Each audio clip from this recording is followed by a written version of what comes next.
ኦርቶዶክስ ላይ ሲቀልዱ ታቦት ይቃጠል ሲሉ ዛሬ ተቀፍድደው ወደ እስር ቤት። ሌላ ክፉ ፍጡር ነው አላህ የሚባለው ፈጣሪ ነው ወይስ ፍጡር ነው? ይህንን የአባታችን የአቡነ ገብረ መንፈስ ቅዱስን ድንቅ ተአምር ቃላዋዲው ወይም ተሐድሶ ኢዮብ ይመርን የማያውቀው የእምነትሽ ፍሬ በረከት ሰበርና ለትንሽ ደቂቃ በሚቆይ ቪዲዮ ተመልሼ መጣሁኝ። እንግዲህ ቤተክርስቲያን ላይ ሲሳለቁ መጽሐፍቷን በሙሉ ሲሰድቡ የነበረው ጽጌ ስጦታውና እንዲሁም ደግሞ ጠንቋይ ነበርኩኝ ያለው ፓስተር በመጨረሻም በቁጥጥር ስር ውለዋል። በጣም ደስ የሚያሰኝና የምስራች በሆነ ዜና ነው ተመልሼ የመጣሁት። እስቲ ከዚህ ቪዲዮ እንጀምር። ለሶስተኛ ጊዜ መሸለም ትልቅ ነገር ነው። በነገራችን ላይ ምናልባት አይገባውም ሊሆን ይችላል። እኔ በግሌ ሙሴ ሰለሞንን ቮት አድርጌያለሁ። በደንብ ነው ቮት ያደረኩት። ምክንያቱም ልክ ሲሸለም የእግዚአብሔርን ስም ስለጠራና አምላኩን ስላከበረ አምላኬን ስላከበረልኝ የአምላኬን ስም ጠርቶ ግሎሪ ቱ ጋድ ስላለልኝ አምላኬ ደግሞ ስሙ ሲጠራ እጅግ በጣም ደስ ይለኛል። እንዴት ነው በእናት በየአደባባዩ የአምላክ ስም ሲጠራ ደስ የሚል? ስለዚህ እውነት ወድቆ ውሸት ነግሶ የሰራ ተሸንፎ ያልሰራ አሸንፎ፣ ነገር ግን በየአደባባዩ የጌታ የአምላክ ስም ሲጠራ ደስ ይላል። ሌላውም እኮ የረዳውን ያከናወነለትን ያገዘውን አምላኩን ነው የሚያመሰግነው። ሌላውም እኮ በየእምነቱ ባመነው ልክ የረዳውን አምላክና ፈጣሪ ጌታ ያመሰግናል። በመጀመሪያ ስለ ሁሉም ነገር እግዚአብሔር ይመስገን። በሁሉ ነገር ለማትለየ ለልደታ ማርያም ክብር ምስጋና ይገባል። ስለ ሁሉም ነገር ድንግል ማርያም ከነ ልጇ ክብሩን ትውሰድ። አመራ ለመሰግን ፈልጋለሁ። አልহামዱሊላህ ፈጣሪ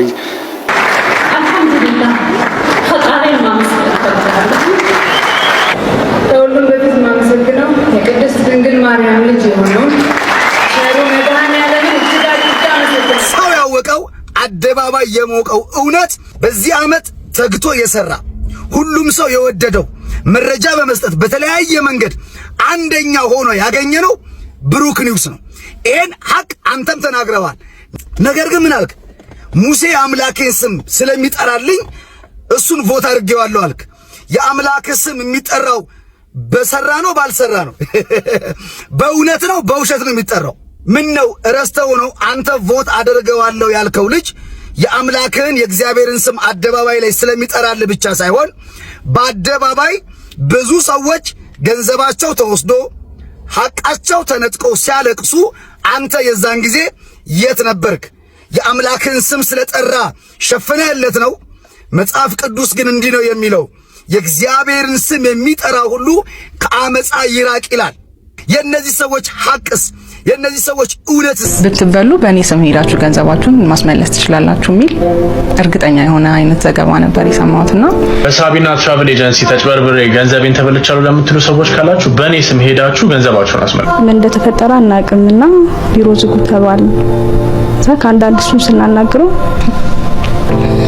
ብዙ ነገራችንን አንተ ባሸነፈበትና ሐዋርዱን በጨበጠበት አደባባይ የጌታዬን የአምላኬን ስም ሲጠራ ደስ ይለኛል ያልከው ሰው ሌሎች ሰዎች እሱን አምነውት ተጎድተዋል፣ ተዘርፈዋል። ታዲያ ለነዚህ ሰዎች ድምጽ ለመሆንና ለማዘን ካንተ ምንድነው የሚጠበቀው? በዚህ ደረጃ እውነትን አትሸቃቅጡ፣ ላቅ ብቻ ቁሙ። የኢትዮጵያ ሕዝብ እኮ ጅልና ሞኝ አይደለም። እናንተ በቀደዳችሁለት ቦይ የሚፈስ አይደለም። የሚያመዛዝንበት አይምሮ የሚያስተውልበት ልቦና አለው። ስለዚህ በዘንድሮ ዓመት የደከመው የለፋው በብዙ መንገድ ራሱን ከፍ ያደረገው ብሩክ ኒውስ ነው። አይንህ እያየ ጆሮህ እየሰማ ብሩክ ኒውስ ዘንድሮ የሚገባውን ውጤት አሸንፎ ያሳያል። ብሩክ ኒውስ ይሄን ድል አግኝቶ አምላኩን እንዲያመሰግን የምትፈልጉ እናንተ ንጹህ ኢትዮጵያውያን በሙሉ እየገባችሁ አሁንም ለብሩክ ኒውስ ድምጽ መስጠታችሁን እንዳታቆሙ። እንግዲህ ሰሞኑን በጣም ውዝግብ እየፈጠረ ያለው የብሩክ ኒውስ እና የሙሴ ሰለሞን ነገር ወደ ሃይማኖት ተቀይሯልና ነገሩ በጣም የሚያስጠላ ነው። በተለይ ደግሞ ከፕሮቴስታንት ወንድሞቻችን የሚወጡት ሐሳብ በሙሉ በጣም የወረዱ ናቸው። ምክንያቱም ነገሩን በሙሉ ከሃይማኖት ጋር ያያይዟል። እኔ ሙሴ ሰለሞን የመረጥኩት የፈጣሪን ስም እዛ በመድረክ ላይ ይጠራልኝ ነው ማለት በዚህ ደረጃ ልክ የዘቀጠ አስተሳሰብ የያዙ ሰዎች አሉና ብቻ እግዚአብሔር አምላክ ልቦና ይስጥልን። ይህንን ምስክርነት ስሙ። ሁላችሁም እንግዲህ አቦ አባታችን ምስጋና ይድረሳቸው እያላችሁ ኮሜንት ላይ ጻፉ። ቪዲዮ ላስመልክታችሁ። ይህንን የአባታችን የአቡነ ገብረ መንፈስ ቅዱስን ድንቅ ተአምር ሼር በማድረግ ለዓለም ሁሉ አድርሱልኝ። ሼር የማያደርግ የተዋህዶ ልጅ እንዳይኖር። እናታችን ለ18 ዓመታት ያክል በኤችአይቪ ህመም ውስጥ ነው የቆየት። ዛሬ ግን የአባታችን የአቡነ ገብረ መንፈስ ቅዱስ ምልጃ ደርሶላቸው ነፃ ናቸው። እስኪ እናታችን አባታችን አቡነ ገብረ መንፈስ ቅዱስን በሳቸው አንደበት ያመስግኑ። መንፈስ ቅዱስ ምስጋና ይድረሰው። ለኔ እንደደረሰ ለሁሉም ይድረስ። ለት ቀን እንደተጨነኩ ነው። በጣም እኔ እንዲህ እድናለሁ ብዬም አላሰብኩም፣ ግን እግዚአብሔር ይመስገን እሱን ታምር እየሰማው በጣም እየተደሰትኩ ነበር፣ ግን አልቆየውም። መጥቼ ወዳው ተፈውሻለሁ። እግዚአብሔር ይመስገን። ለኔ እንደደረሰ ለሁሉም ይድረስ። አሜን። ለእናታቸው የተደረገላቸው ለሁላችን የሚደረግልን እፎይና መምህር ፋንታሁን ዋቂ እስቲ ያጋሩትን ቪዲዮ ላስመልክታችሁ። ቃለ ዓዋዲው ወይም ተሐድሶ ኢዮብ ይመርን የማያውቀው ኦርቶዶክሳዊ አለ ብዬ አላስብም። ምናልባት ማታውቁት ካላችሁ ቃለ ዓዋዲ ነው፣ ተሐድሶ ነው። ቤተክርስቲያንን ሲበጠብጣት፣ ሲያምሳት፣ ሲሰድባት የነበረ በቅርብ ጊዜ እንኳን ማለት ነው ዩቲዩብ ላይ የገባችሁ እዩ። በ5 or 4 መጽሐፍቶችን የጻፈ የተሐድሶ ማለት ነው። ለሰንበት ትምህርት ቤቶች መበተን ዋነኛ ምክንያት ሲያበጣብጥ የነበረ ሰንበት ትምህርት ቤቶችን ካህናትን ለምንፍቅና ለተሐድሶነት ሲመለምል ቤተክርስቲያኗን እንደዚህ ባንድ እግሯ ሲያምሳት የነበረ ሰው አሁን ቤተክርስቲያን ገብቶ ካባ ለብሶ የካህናትን መጋቤ ጥበባት ተብሎ ተሹሞ እንዴት ነው ወደ ቤተክርስቲያን ተመለሰ ተብሎ ይቅርታ ተደርጎለታል። ከካህናት የተሰጠውን ነገር ተቀብሎ ቀኖናውን ጨርሶ ተመልሷል የሚባል ዜና ሳንሰማ ተቀምጦ ጭራሽ ስብሰባ ላይ ያንድ ጉባኤ አስተባባሪ ሆኖ ጭራሽ ፕሬዘንት አድራጊ ሆኖ ተቀምጦ አየን። አዘመመን ኦርቶዶክሳዊ የሆነ በሙሉ የመጠየቅ መብት አለው። እናንተ ማናችሁ ቅዱስ ሲኖዶስ ይጠይቀው ምናምን የምትሉ ሰነፍ ክርስቲያኖች ጥጋችሁን ያዙ። በእንደናንተ አይነቶቹ ምክንያት ነው ይሄ። በእናንተ ምን ችግር አለው? በእናንተ ራሳችሁን እቺ ደግሞ የሰነፍ ጥቅሳለቻችሁ ኃጢአት የሌለበት በዩገራት ምናምን የምትሉት ማለት ነው። ይሄ የሰነፍ ጥቅሳችሁን እዛው ጥግ ላይ አድርጉና መጠየቅ ያለባችሁ ነገር ለምን ብላችሁ ጠይቁ። ያቺ ሴት በድንጋይ ኃጢአት የሌለበት ዩገራት የተባለችው ዘሙታ እንጂ ቤተክርስቲያንን በጥብጣ ሰንበት ተማሪዎችን አበጣብጣ ምእመኑን ካህናትን ለምንፍቅና ለተሐድሶነት ስትመለምል ስትቦጠቡጥ ቤተክርስቲያንን በመዶሻ ስትቀጠቅጥ ቆይታ አይደለም። ያ ሌላ ነው፣ ይሄ ሌላ ነው። ይሄ የሰነፍ ጥቅሳችሁን አቁሙ። አንድ ኦርቶዶክሳዊ ቤተክርስቲያን ሄዶ ደስ ሲለው ማመስገን፣ ሲቸገር ማልቀስ ብቻ አይደለም ስራው። የማይሆን ነገር ሲሰራ ስታዩ ዛሬ ለምን ብላችሁ ስለማትጠይቁ ይሄው የሚፈጠረውን ነገር እዩ። ገና ከዚህ በላይም ብዙ ነገር ይከሰታል። ብዙ ነገር ማለት ነው። ኢዮብ ይመር እንግዲህ በደብዳቤም አልሰማንም። ምንም አይነት ጋዜጣዊ መግለጫም ከቅዱስ ሲኖዶስ ወጥቶ አልሰማንም። ይቅርታ ጠየቀ በደብዳቤ ቀኖናውን ጨርሶ እንደዚህ የሚባል ነገር አልሰማንም። ቁጭ ብሎ ተሹሞ ጉብ ብሎ ነው ያየነው። እንዴት ትላንትና ቤተክርስቲያንን ሲያምስ የነበረ ሰንበት ተማሪዎችን ሲበትን ሲያበጣብጥ የነበረ ሰውዬ ቤተክርስቲያንን ጥንቡርኩሷን ሲያወጣት የነበረ ሰውዬ እንዴት አሁን እዚህ መጥቶ ካባ ለብሶ መጋቢ ጥበባት ሊባል ቻለ? ይህንን ከቤተ ክህነት መልስ እንጠብቃለን። ሌላ ክፉ ፍጡር ነው አላህ የሚባለው ፈጣሪ ነው ወይስ ፍጡር ነው? ፈጣሪ ከሆነ የራሱን ፍጡር ለምን ይገላል እንዴ? አለመፍጠር ይችላል። በአደጋ ማጥፋት ይችላል። በመጨረሻው ዘመን ሊፈርድበት ይችላል። ብዙ አማራጮች አሉት። እኔ እንግደል ለምን ይለኛል ነው ሌላ ሰው። እኔ ለምንድን ነው ሰው የምገለው? ለምን ይልከኛል? ሁሉ ጊዜ በጣም ግራ ይገባኛል ይሄ ጥያቄ። ለምንድን ነው የሚልከኝ እኔን ወደ ሌላ ሰው? ወደ ራሱ ከፈጠረ የራሱን ፍጡር በፍጡር ለምን ያስገድላል የሚለው ሁሌ አይመለስልኝም። ይገባል፣ ግራ ይገባል። እንትን ነው ከሌሎች ነቢያት የምንለይበት ብሎ ያስቀምጠዋል ለሙሐመድ 6 ነገሮች ከሌሎች ነቢያት ይለያል። አንደኛ ከሚለይበት ውስጥ እንዳሸብር ተልኬያለሁ አለ። አሸባሪ ነኝ አለ። ለሌሎች ለማንም ያልተሰጠ ለኔ ብቻ የተሰጠ ነው አለ። አሸባሪነት። ሁለተኛ በሽብር የሚገኝ ንብረት የኔ ነው አለ። ታላቁ አሰቦት ገዳም በዚህ ሰዓት በታጣቂዎች ተከቦ ይገኛል። ጉዳዩ ክቡር የሆነ የሰው ልጅ ህይወት ነውና ይሄንን ቪዲዮ 50 እና ከዚያ በላይ ጊዜ በደንብ ኮፒ ሊንክና ሪፖስት እያደረጋችሁ ዲት እያደረጋችሁ በሀገራችን በጸጥታው ዘርፍ ለሚሰሩ ሁሉ ይሄንን ቪዲዮ በደንብ ኮፒ ሊንክ እያደረጋችሁ አድርሱልን። ትናንት እንዲሁ ነገሮች ከመፈጸማቸው በፊት ስለ ዝቋላ አባቶች አስቀድመን ጮኸን ነበረ። ሰሚ ያጣው ጩኸታችን ግን ያቺን ታላቅ የሆነች ምድር በደም እንድትታጠብ አድርጓታል። እንዲሁ ትናንት አሰቦት ላይ በታጣቂዎች በተተኮሰ ጥይት አባትና ልጅ ሲመቱ ልጅየው መትረፍ ቢችልም አባትየው ግን ሳይተርፍ ቀርቶ ህይወቱ ከዚች ዓለም አልፏል። አሁንም በተመሳሳይ ጥቃት ክቡር የሆነው የሰው ልጆች ህይወት እንዳያልፍ ስል ለጸጥታ አካላት ጥሬን አቀርባለሁ። ሰናይ ጊዜ ሰናይ ዘመን እግዚአብሔር ለሀገራችን ያምጣ። ሰላም። ሰሞኑን በጣም አሳሳቢ የሆነው የአሰቦት ገዳም ነው። የገዳሙ ጠባቂ ታፍነው እንደተወሰዱ እንዲሁም አንዳንድ የሞቱ ሰዎች እንዳሉ እየሰማን የምንገኘውና ልክ እንደ ዳግማዊ ዝቋላ ነው ማለት ይቻላል። ስለዚህ በአሰቦት ገዳም ላይ ለሚፈጠረው ነገሮች በሙሉ ልክ እንደ ዝቋላ ከማዘናችን በፊት አባቶቻችን አንድ እርምጃ ቢወስዱ በጣም መልካም ነው ብዬ አስባለሁኝ። የእፎይና የመምህር ፋንታሁን ዋቄ ቆይታ እንዴት ተመለከታችሁት? በእስልምና ውስጥ ለሚነሱ ጥያቄዎች በሙሉ እንግዲህ እፎይ በጣም ብዙ ነገሮችን እየሰራ ያለ ወንድማችን ነው። መምህራችንን በዚህ ደረጃ ልክ ገብተው ሐሳብ ሲወያዩና በጣም ጥሩ የሆነ ነገር ያነሱት ብዬ ስላስብኩኝ ወደ እናንተ አቅርቤላችኋለሁኝ። ወደ ርዕሳችን ስንመለስ ጽጌ ስጦታው እንዲሁም ደግሞ ጠንቋይ የነበረው ፓስተር ተይዘዋል ተብሏል። ይህን ቪዲዮ ላስመልክታችሁ። ሳውዲ አረቢያ ሄደ ሰው አለ? የለም አይደል? ብትሄዱ የትራፊክ መንገድ ላይት ላይ ነን ሙስሊም ያልሆነ ሰው ወደ ቀኝ ታጠፍ ይላል። እንዳትረግጡ ይሄን መሬት አለ። አሁንም ላይት ግቡ፣ ጎግል ላይ ያለላችሁ። እኛ በዚህ ጋር አትለፉናለን እንደኛ። አክራሪ ግን ማን? ኦርቶዶክስ ያለ ስማችን እኮ ነው የሚሰጠን። የአየር ጤና ክራና ምር ቤተክርስቲያን አለ። በዚህ ጋር ከኦርቶዶክስ ውጪ እንዳታልፉ ብለናል እንደኛ። እንደዛ ነው እኮ የሚለው።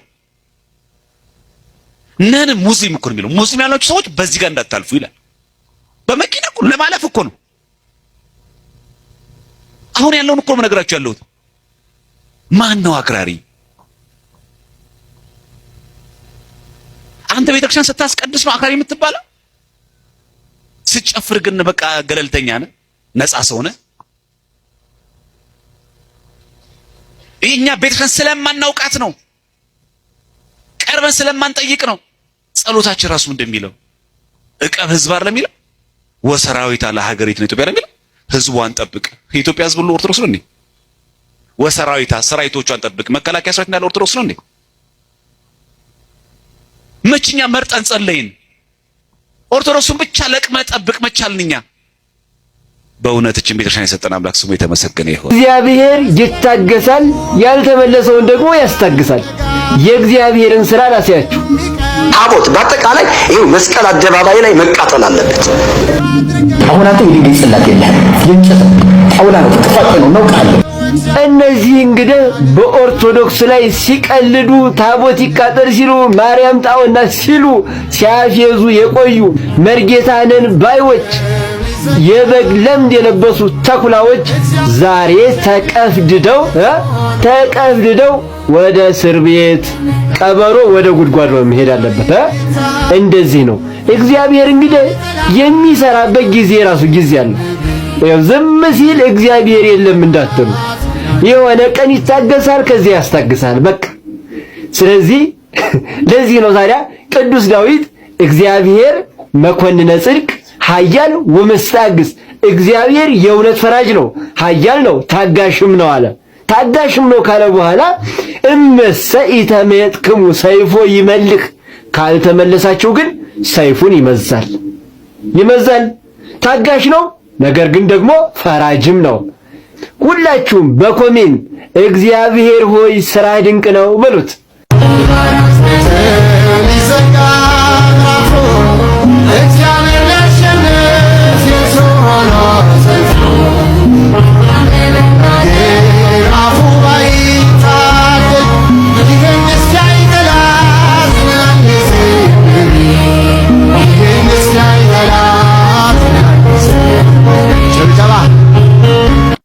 እንግዲህ እንደተመለከታችሁት ነው ጽጌ ስጦታውንም ያንንም ፓስተር ተብዬውን ብንመለከተው በጣም ቤተክርስቲያን ላይ አፋቸውን ሲከፍቱ የነበሩ ሰዎች ናቸውና በተለይ ደግሞ ገድላት ድርሳናትን እያነሱ ለገዛ ፍላጎታቸው የሚተረጉሙ ሰዎች ናቸው። በመጨረሻም እንደታሰሩ እየሰማን ነው የምንገኘው። በእውነት ደስ የሚያሰኝ ነውና ተመለሱ።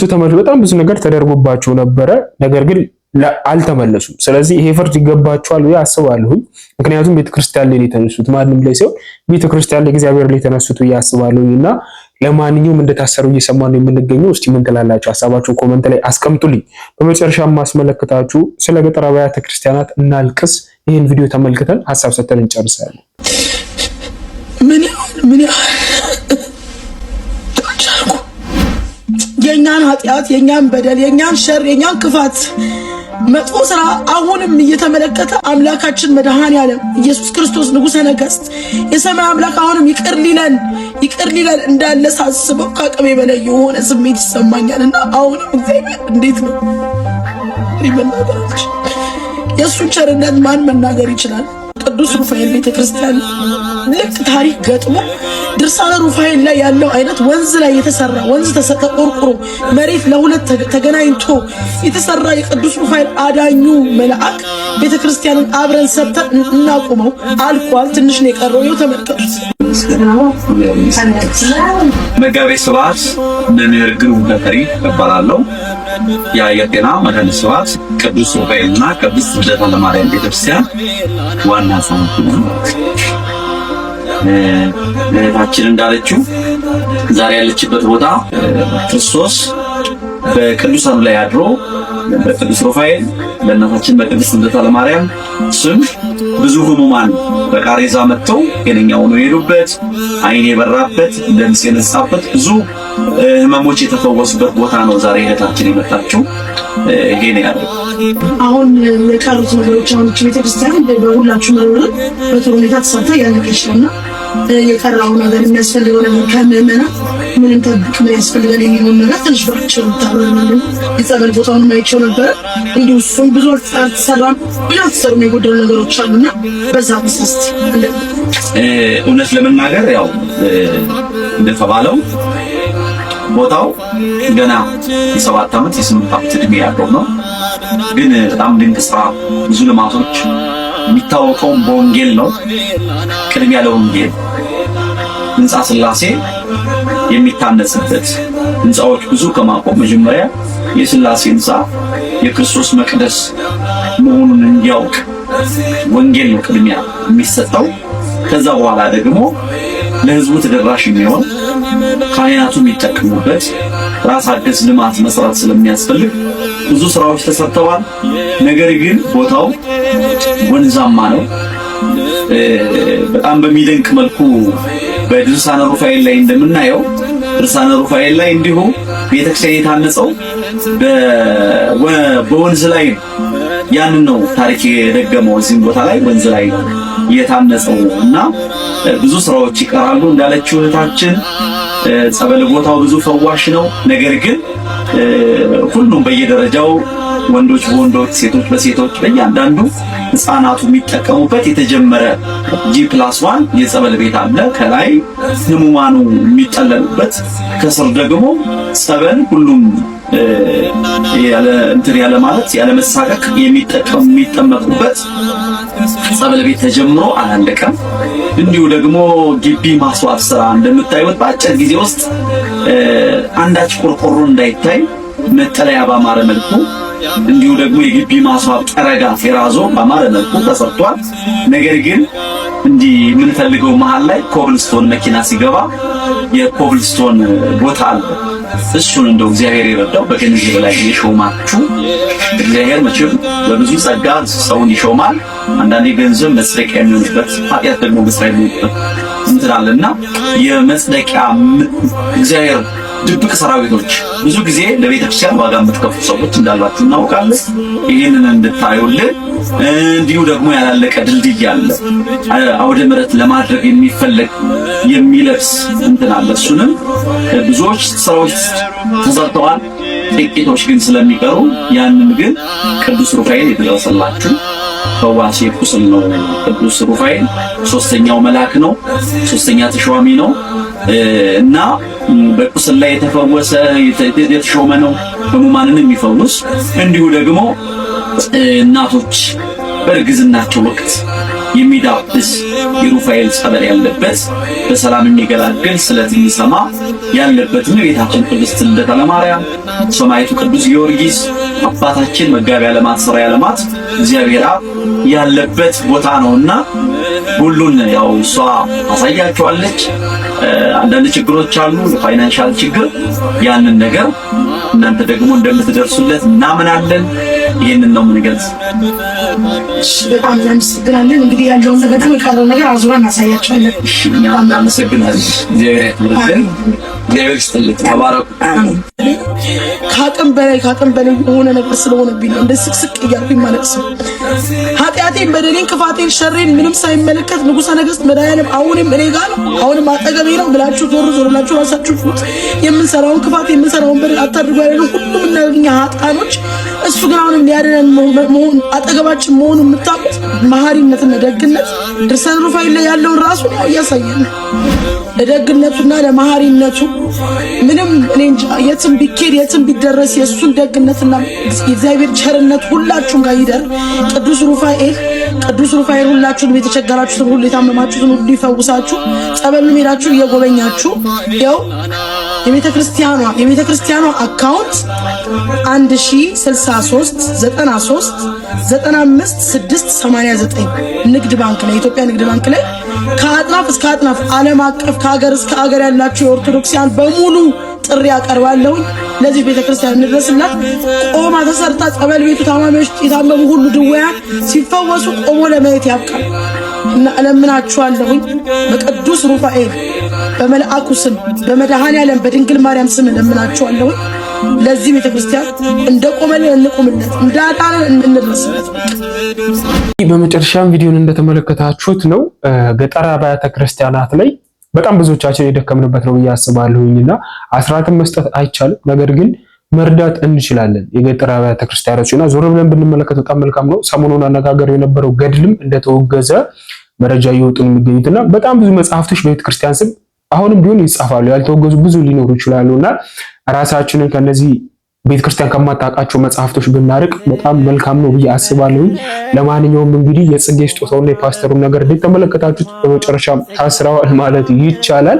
ይገባችኋል ወይስ አይገባችሁ? እስቲ ሐሳባችሁን ኮሜንት ላይ አስቀምጡ። ቀጣይ በአዲስ ፕሮግራም እስካገኛችሁ ቸርም በለሽ በእምነትሽ በታምረሽ እንድናለን በጸበልሽ በእምነትሽ በታምረሽ